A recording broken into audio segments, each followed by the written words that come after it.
2016 সালে যখন ইসলামী আন্দোলনের একজন কর্মী সোহান, ঝিনাইদহের সোহানকে যখন গুম করা হয়েছিল, ঝিনাইদহ 4 আসনের এমপি, তখন তার কাছে ওই সোহানের এলাকার 300 মানুষ গিয়েছিল যে আমাদের ছেলেটাকে ফিরিয়ে দেন। সেদিন সেই এমপি নৈরাশ করে তাকে ফিরিয়ে দিয়েছিলেন। তাদেরকে 300 মানুষ গেছে প্রায় তার জন্য।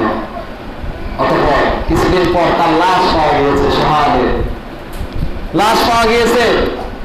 মা তার লাশ দেখতে পারলেন, ডান হাত ভাঙা, বাম চোখ উল্টানো, মা কান্না করছে আর বলছেন, হায় তোমরা যদি আমার সন্তানকে মারবে তাহলে আমার কলিজার টুকরা সন্তানটার চোখ কেন সেদিনের মজলুম মায়ের আর্থনাদ আল্লাহ কবুল করে নিয়েছেন। তার কারণ মজলুম আর আল্লাহর মাঝে, মজলুমের বদদুয়া আর আল্লাহর মাঝে কোনো পর্দা থাকে না। আজকের এই সময়ে আসে দেখছি আমরা সেই এমপি ভারতের মাটিতে তাকে টুকরো টুকরো করে ফেলা হয়েছে।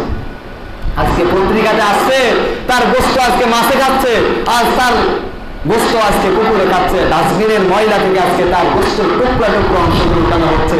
আজকে তার সন্তান মেয়ে আর্তনাদ করে বলছে, যদি আমার বাপের গোস্তের টুকরাগুলো আমাদের কাছে পৌঁছে দিতে পারেন, এটাই আমাদের জন্য অনেক কিছু। সব তো হারিয়ে ফেলছি।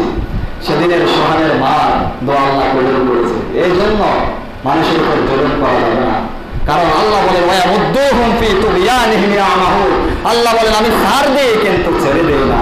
কারণ ফেরাউনকেও ছেড়ে দেয় নাই, নমরুদকেও ছেড়ে দেয় নাই, আবু জাহেলকেও ছেড়ে দেয়